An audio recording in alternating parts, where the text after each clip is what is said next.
और खबरों की शुरुआत इस वक्त की अहम खबर के साथ। दिल्ली पुलिस की स्पेशल सेल ने मध्य प्रदेश से सुल्ली डील्स ऐप बनाने वाले को गिरफ्तार कर लिया है। इस मामले में 26 साल ओमकारेश्वर ठाकुर को पुलिस ने इंदौर से गिरफ्तार किया। पुलिस ने कहा कि सुल्ली डील्स ऐप केस में ये पहली गिरफ्तारी है। पुलिस के मुताबिक मुलजिम ओमकारेश्वर ठाकुर ने इंदौर से BCA किया है। वो न्यूयॉर्क सिटी टाउनशिप का रहने वाला है। पूछताछ के दौरान मुलजिम ने सुल्ली डील ऐप बनाने का एतराफ किया। पूछताछ के दौरान मुलजिम ओमकारेश्वर ठाकुर ने बताया कि वो ट्विटर पर एक ट्रेड ग्रुप का रुकन है और इस ग्रुप के अंदर ही ऐसी ऐप बनाकर मुस्लिम खवातीन को ट्रोल करने का आइडिया आपस में शेयर किया गया था। मुलजिम ने गिटहब पर सुल्ली डील्स ऐप बनाया था और इसका कोड तमाम ग्रुप मेंबर्स के साथ शेयर किया था।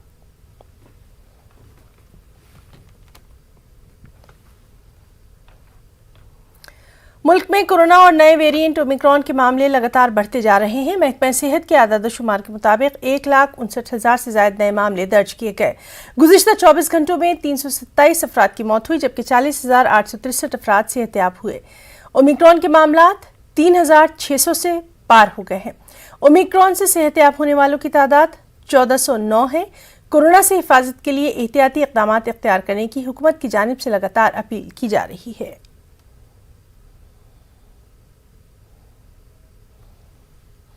और मुल्क में कोरोना के बढ़ते असरात के पेश नज़र वज़ीर-ए-आज़म नरेंद्र मोदी आज शाम 4:30 बजे एक जायजा इजलास मुनक़िद कर रहे हैं। कोरोना और नए वेरिएंट ओमिक्रॉन के फैलते दायरे और उसके तदारुक से मुताल्लिक़ मुख्तलिफ उमूर पर इस इजलास में गौर व खौस किया जाएगा। कई रियासतों में एहतियाती तदाबीर के तहत तालीमी इदारों को बंद कर दिया गया है। रात के कर्फ्यू का निफाज किया गया है।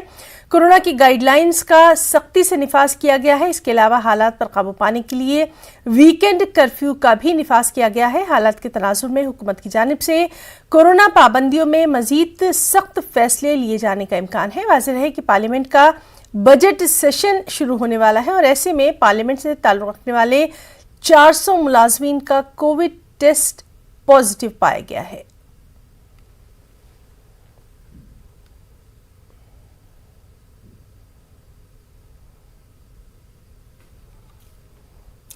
दिल्ली के वज़ीर अरविंद केजरीवाल ने दिल्ली में एक प्रेस कॉन्फ्रेंस मुनक़्क़िद की। उन्होंने मीडिया से खिताब करते हुए कहा कि अगर अवाम एहतियाती तदबीर इख्तियार करेंगे तो दिल्ली में लॉकडाउन नहीं लगाया जाएगा। हुकूमत की जानिब से मजीद इक़दाम के लिए LG के साथ कल एक जायजा इजलास मुनक़्क़िद किया जाएगा। आइए आपको दिखाते हैं उन्होंने क्या कुछ कहा। पहनना सबसे ज़रूरी है, मास्क पहनना सबसे ज़रूरी है। कई लोग मेरे से प्रश्न पूछ रहे हैं लॉकडाउन लगेगा। हम लॉकडाउन नहीं लगाना चाहते, लॉकडाउन नहीं लगेगा अगर आप मास्क पहनोगे तो। मास्क पहन के घर से बाहर निकलो, मास्क पहन के चारों तरफ घूमो। अगर ज़रूरत ना पड़े तो घर से बाहर ना ही निकलो, अभी थोड़े दिन कोई ज़रूरी नहीं है, लेकिन मास्क पहनना बहुत ज़रूरी है। सोशल डिस्टेंसिंग बहुत ज़रूरी है। हम लॉकडाउन नहीं लगाना चाहते, फ़िलहाल लॉकडाउन लगाने की कोई हमारी मंशा नहीं है और हम चाहते हैं कि जल्दी से जल्दी ये वेव ख़त्म हो और कोशिश हमारी है कि कम से कम रिस्ट्रिक्शंस हम लोग लगाएं ताकि लोगों के रोज़ी रोटी चलती रहे, लोगों के रोज़गार चलते रहें। LG साहब और मैं दोनों मिलके पूरी सिचुएशन को लगातार हम लोग नज़र रखे हुए हैं। कल हमारी DDMA की दोबारा मीटिंग है। उस मीटिंग में एक्सपर्ट्स के साथ फिर से हम रिव्यू करेंगे सिचुएशन को कि क्या और करने की ज़रूरत है नहीं है। यूपी के वज़ीर आला योगी आदित्यनाथ ने लखनऊ में गुरु गोविंद सिंह जी की यौम पैदाइश तकरीब में शिरकत की। उन्होंने इस मौके पर गुरु गोविंद सिंह जी की तालीमात का जिक्र करते हुए कहा कि सिख बरादरी की फलाह बहबूद के लिए यूपी हुकूमत की जानिब से इक़दाम किए जा रहे हैं।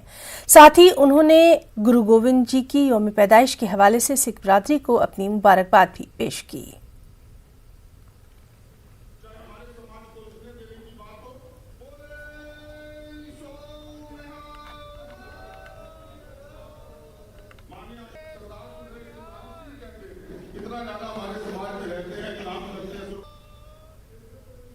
जहाँ कहीं भी है स्वावलंबन का जीवन गुजर बसर करके धर्म के लिए, संस्कृति के लिए, देश के लिए सदैव अपना योगदान देता है। आज जब हम यहाँ पर गुरु गोविंद सिंह जी महाराज के इस पावन पर्व पर यहाँ पर एकत्रित हैं। तो मैं इस अवसर पर आप सबको कोटि कोटि बधाई देता हूँ। यहाँ पर जो मेरे सामने एक प्रस्ताव आया है, हमने सोच रखा है पहले से कि गुरु गोविंद सिंह जी महाराज के नाम पर कौन से मेडिकल संस्थान का नाम होना है। हमारे पास पहले से हम लोग उसको पहले से सोच कर रखे, उचित समय पे वो कार्यक्रम भी होंगे। आप निश्चित रहिए, ये कार्य आपका नहीं हमारा है, क्योंकि इससे हम स्वयं भी अपने स्वयं के सार्वजनिक जीवन को धन्य मानते हैं कि कम से कम जिस गुरु परंपरा ने उस कालखंड में इस देश को एक नई राह दिखाई, देश और धर्म के पथ पर सदैव बिछे हुए सूरों को स्वयं अंगीकार करते हुए देश और धर्म के लिए पुष्प बिछाने का कार्य किया था। आज हमारा दायित्व बनता है कि गुरु परंपरा को हम भी सम्मान दें, उनके प्रति श्रद्धावान हों। मैं आज के इस अवसर पर आप सबको एक बार फिर से कोटि कोटि बधाई देता हूँ। सिख गुरुओं के त्याग और बलिदान को हम सब आत्मसात करें। एक और अहम खबर, कानपुर के commissioner of police Asim Arun ने अपने ओहदे से इस्तीफा दे दिया है। आईपीएस आसिम अरुण ने रज़ाकाराना तौर पर यह इस्तीफा दिया है। जराये के मुताबिक आईपीएस ओहदेदार अपनी मुलाजमत से इस्तीफा देकर सियासत में लोहा मनवाना चाहते हैं। बताया जाता है कि उन्होंने बीजेपी में शमूलियत इख्तियार करने का जहन बना लिया है। आसिम अरुण का ताल्लुक आईपीएस 1994 बैच से है। उन्होंने एटीएस पे खिदमत अंजाम देते हुए सैफुल्ला एनकाउंटर और दीगर मामलात में अहम किरदार निभाया। इसके अलावा उन्होंने कई अहम ओहदों पर खिदमत अंजाम दी हैं।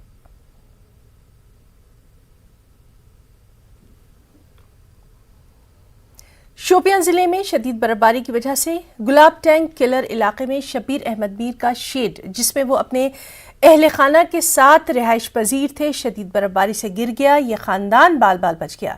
इसकी फौरी बाद किलर पुलिस, जिसकी सरबराही SHO किलर नईम अहमद कर रहे थे, उन्होंने मज़कूरा खानदान को दूसरी जगह मुंतकिल किया, उनके लिए खाने पीने की चीज़ें फराहम की। शबीर अहमद मीर ने बताया कि वो बरसों से इसी शेड में अपनी ज़िंदगी गुजार रहे हैं। गरीबी की वजह से उनका मकान तामीर नहीं हो पाया। उन्होंने कहा कि अगरचे उन्होंने सरकारी दफातर के बेशतर चक्कर काटे और ई व ई इंदिरा आवास योजना के लिए फॉर्म भी जमा करवाया, लेकिन उन्हें आज तक मकान बनाने के लिए पैसा वागुजार नहीं किया गया।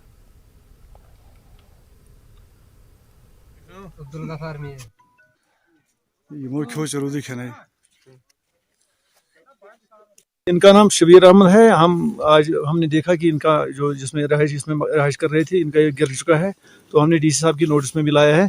तो इसको हम भरपूर मदद करेंगे, इनको पूरी तौर से मदद करेंगे। इनके सामने हमने बात भी की, डीसी साहब की नोटिस में भी हमें ये लाया है, तो इनको हम भरपूर मदद। अगर आपके फ़ोन में फ़ोन पे, गूगल पे या पेटीएम जैसे डिजिटल पेमेंट ऐप हैं और आप ऑनलाइन अदायगी करते हैं, तो ये खबर आपके लिए बेहद अहम है, क्योंकि मुंबई पुलिस ने ऐसे 3 लोगों को गिरफ्तार किया जो जाली पेटीएम के जरिए लोगों को ठग रहे थे। दरअसल होटल के एक मुलाजिम ने साकिनाका पुलिस से शिकायत की कि कुछ लोगों ने उसे पेटीएम के जरिए 50,000 अदा किए, लेकिन वो रकम उसको नहीं मिल पाई। पुलिस में शिकायत दर्ज होने के बाद CCTV और मोबाइल नंबर के हवाले से जब तफ्तीश की गई तो हैरानकुन मामला सामने आया। दरहकीकत ये लोग स्पूफ पेटीएम का जाली वर्जन इस्तेमाल करते थे, जो बिल्कुल असली जैसा लगता है। इसके स्क्रीनशॉट्स दिखाने पर पहली नज़र में ऐसा लगा कि इसके अकाउंट में पैसे आ गए हैं। इस मामले में पुलिस ने IPC और IT एक्ट की दफ़ा 420 के तहत मुकदमा दर्ज करके तीनों मुलजिमीन को गिरफ्तार किया। पुलिस के मुताबिक अगर तफ्तीश के दौरान कुछ और लोगों के नाम भी सामने आते हैं तो उन्हें भी जल्द गिरफ्तार कर लिया जाएगा।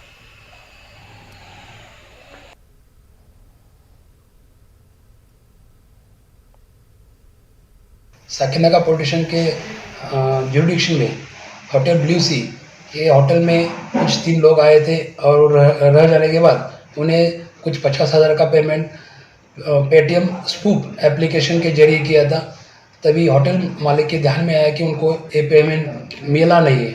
उन्होंने यूट्यूब में ऐसे ही बोगस एप्लीकेशन के जरिए जो पेमेंट करते हैं और लोगों को फंसाते, चीटिंग करते, ऐसा वीडियो देखा था। तो उनको वो इंश्योर हो गए कि उनके साथ चीटिंग हुआ है। तो उन्होंने साकिनाका पुलिस स्टेशन में कंप्लेंट दर्ज की थी। तो हमने टेक्निकल इन्वेस्टिगेशन के जरिए और मोबाइल फ़ोन और सीसीटीवी फुटेज के जरिए 3 आरोपी को पकड़ा है और उसके बारे में 420 और आईटी एक्ट का ऑफेंस रजिस्टर कर दिया है। बानिहाल सेक्टर में शाहराह से पस्सियों, पत्थरों और बर्फबारी को साफ करके शाहराह को काबिले आमदरफ्त बनाने का काम जारी है। आज शाहराह को काबिले आमदरफ्त बनाए जाने की उम्मीद है। वाज़ेह है कि रामबन में शदीद बर्फबारी की वजह से आमदरफ्त और दीगर मसरूफियात से जिंदगी मुतासिर है।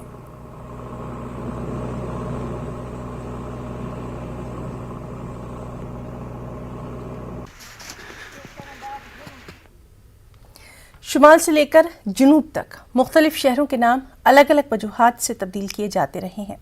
2 साल पहले हैदराबाद म्युनिसिपल इंतखाबात के दौरान यूपी के वज़ीर आला ने इस शहर को भाग्यनगर करने के हक़ में आवाज़ उठाई, लेकिन तारीख़दानों, मुहक्किकों और जुहदकारों ने मुख्तलिफ हवालों से ये दावा किया कि चारमीनार के शहर को हैदराबाद के ही नाम से बसाया गया था। इसका पहले कभी कोई और नाम था ही नहीं। एक खास रिपोर्ट।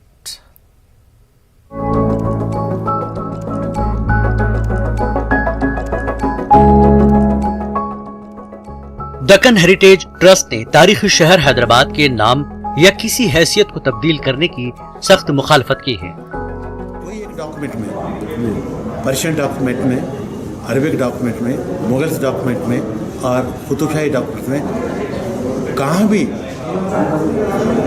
भाग्यनगर बोल के नहीं है। कहाँ भी पूरा डॉक्यूमेंट्स में हैदराबाद शहर, हैदराबाद कैपिटल बोल के है। चौथे हाकिम कुली कुतुब शाह ने 1590 साल में चार मीनार की तामीर करके हैदराबाद को बसाने का आगाज किया। फिर बादशाही आशुर खाना, चार कमान, जामा मस्जिद और खुदादाद मस्जिद तामीर की गई।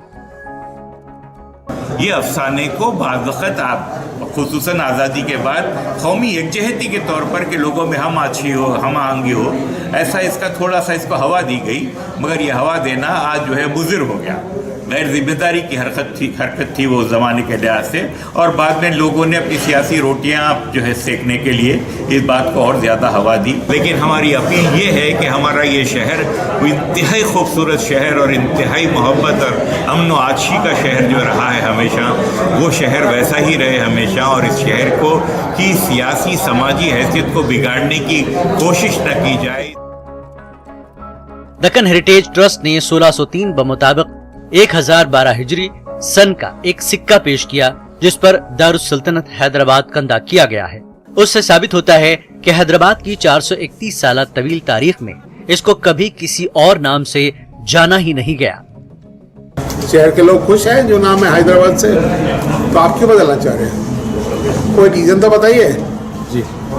जब रीजन ही नहीं है तो क्या आपने और दूसरी खड़ी कर दी है फॉल्स हिस्ट्री कि शहर का नाम और कुछ था, भाग्यमती था या भागनगर था क्या? नहीं था। ऐसे हैं कि जो फ्रेंच ट्रैवलर्स वगैरह आए थे, उन्होंने बोला था इसका नाम भागनगर है, क्योंकि भाग्य नहीं, वो डिस्टॉर्ट हो गया, भागनगर से भाग्यनगर हो गया, क्योंकि शहर में बहुत सारे बाग थे उन टाइम में। चारमीनार जिस आर्कियोलॉजिकल सर्वे ऑफ इंडिया की जेर सरपरस्ती है, उसने 3 दिसंबर 2012 को शहर के मसूद की आरटीआई के जवाब में जुनूब मशरकी मीनार पर मौजूदा मंदिर के वजूद को नाजायज व गैर कानूनी करार दे चुका है। पांडु रंगारेड्डी की आरटीआई में भाग्य लक्ष्मी नामी किसी देवी या मंदिर के वजूद से इनकार दर्ज है। Bureau report, news 18 Urdu. वक्त एक ब्रेक का। एक अहम खबर, 26 दिसंबर को वीर बाल दिवस के तौर पर मनाया जाएगा। गुरु गोविंद सिंह जी की यौम पैदाइश के मौके पर मनाया जाएगा और वज़ीर-ए-आज़म नरेंद्र मोदी ने ट्वीट के जरिए इस बात का ऐलान किया है। तो आपको बता दें कि 26 दिसंबर को वीर बाल दिवस के तौर पर मनाया जाएगा। गुरु गोविंद सिंह जी की यौम पैदाइश के मौके पर 26 दिसंबर को वीर बाल दिवस के तौर पर मनाया जाएगा और खुद पीएम ने ट्वीट करके इस बात का ऐलान किया है।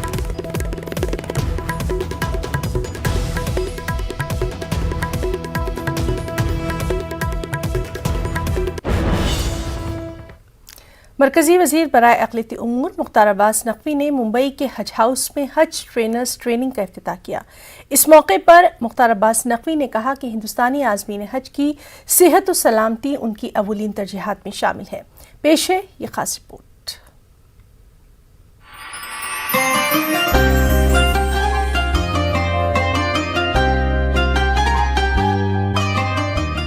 मुंबई के हज हाउस में 2 रोजा हज ट्रेनर्स ट्रेनिंग प्रोग्राम का मुख्तार अब्बास नकवी ने इफ्तिताह किया। नकवी ने कहा कि कोरोना की वजह से गुज़श्ता 2 सालों से हज नहीं हो पा रहा था। इस साल भी कोरोना का कहर जारी है। इसके पेश नजर हज कमेटी आज़मीन हज की सेहत और सलामती को अव्वलीन तरजीह दे रही है, जिसके पेश नजर आज़मीन हज को ट्रेनिंग भी दी जाएगी। हज 2020 हो, इसके लिए हमें प्रिकॉशन, प्रिवेंशन और प्रेयर जो है वो यही मुमकिन बनाएगी हज 2020 को। और हमें पूरी उम्मीद है कि 2 सालों से हज नहीं हुआ इस पैंडेमिक की वजह से, लेकिन हमने अपील की है, पूरे मुल्क से अपील है कि आपदा के ख़ात्मे के लिए लोगों की सेहत सलामती के लिए संयम, सावधानी और दुआ प्रार्थना करें ताकि हज 2022 पॉसिबल हो सके। मुख्तार अब्बास नकवी ने कहा कि 21 जनवरी हज फॉर्म भरने की आखिरी तारीख है और 10 एम्बार्केशन पॉइंट से आज़मीन की रवानगी का मंसूबा बनाया गया है। उन्होंने कहा कि हज ट्रेनर्स ट्रेनिंग प्रोग्राम में 500 से ज्यादा ट्रेनर्स ट्रेनिंग हासिल कर रहे हैं, जो अपने अपने इलाकों में जाकर जरूरतमंदों की तरबियत करेंगे। हमारा जो पूरे के पूरा हज का प्रोसेस है वो 100% ऑनलाइन है। मोबाइल ऐप पे भी हम हज एप्लीकेशंस ले रहे हैं और अब तक ये 31 जनवरी लास्ट डेट है इस बार एप्लीकेशंस लेने की। इसमें लगभग 55 के इर्द गिर्द 55,000 से इर्द गिर्द अब तक एप्लीकेशंस आ चुकी हैं। 10 एम्बार्केशन पॉइंट से हम हज यात्रा पर हज यात्री इस बार जाने वाले हैं और बेहतर से बेहतर सहूलत, बेहतर से बेहतर सुविधा हो सके, इसके लिए ये जो हज यात्रा है ये इसको मुकम्मल बनाने के लिए, इसको बेहतर बनाने के लिए पूरे जो एजेंसीज़ हैं वो काम कर रही हैं। ये जो 2 दिन का प्रोग्राम है इसमें दीनी एतबार से भी बताया जा रहा है और ज़्यादातर जो इस साल डिज़ास्टर मैनेजमेंट और कोरोना प्रोटोकॉल के बारे में ज़्यादा जोर दिया जा रहा है। और डिज़ास्टर मैनेजमेंट में यानी जो हादसे होते हैं उसको कैसे टाला जा सकता है। हाजियों को ये भी सिखाया नहीं, हम लोगों को ये सिखाया जाता है कि हाजियों को हमको कैसा सिखाना है कि एयरपोर्ट पे वीज़ा की क्या अहमियत है, पासपोर्ट की क्या अहमियत है, इमिग्रेशन कैसा किया जाता है। हज ट्रेनर्स की तरबियत के लिए मुल्क भर के ट्रेनर्स को मदऊ किया जाता है, लेकिन इस बार कोरोना के बढ़ते मामलात के पेश नजर तरबियत के लिए महदूद अफराद को मुंबई लाया गया। मुख्तार अब्बास नकवी के मुताबिक सऊदी हुकूमत से हज बायलैटरल एग्रीमेंट में कोरोना की वजह से देर हो रही है। उन्होंने उम्मीद जताई कि बायलैटरल एग्रीमेंट जल्द हो और हज 2022 में आसानियां हो सके। न्यूज़ 18 उर्दू के लिए मुंबई से मोहिउद्दीन की रिपोर्ट। अहम बैनुल-अक़वामी खबर भी खुशियाँ किस तरह गम में तब्दील हो जाती हैं, पाकिस्तान के अलमनाक वाक़े से इसका अंदाज़ा हो जाता है।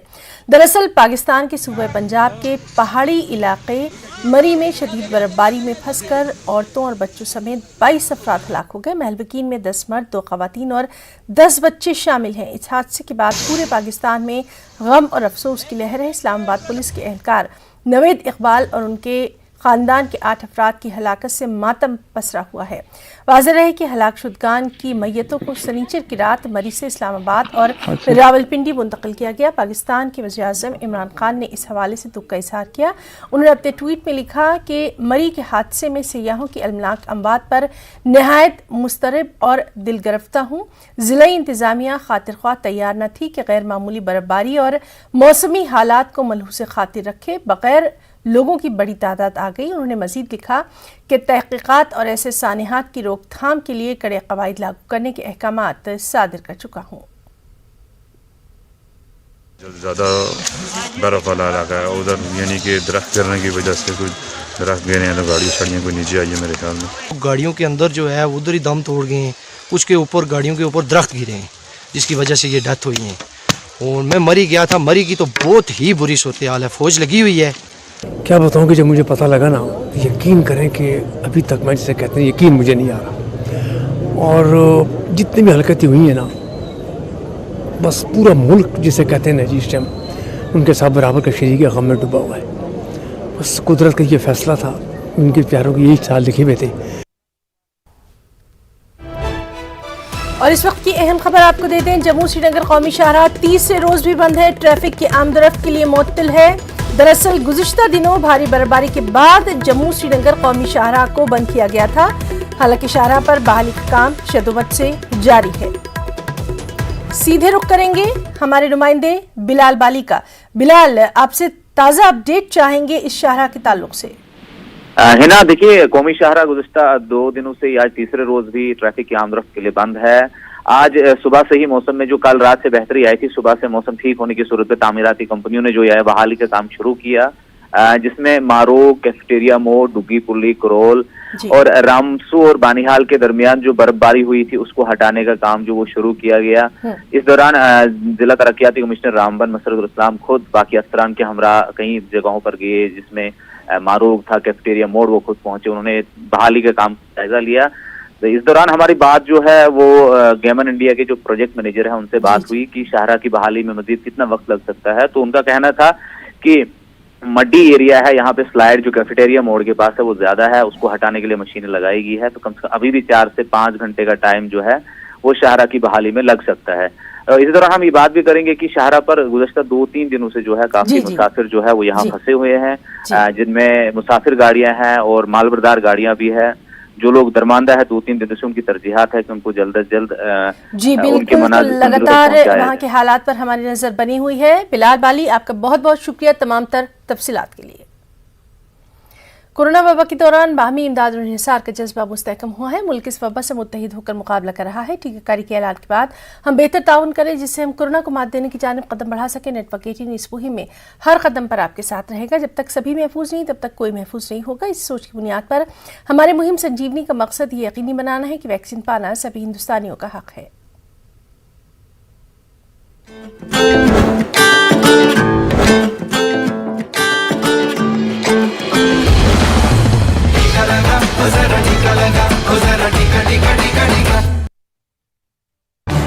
इस न्यूज हेडलाइंस के प्रायोजक पेट सफा आयुर्वेदिक जून।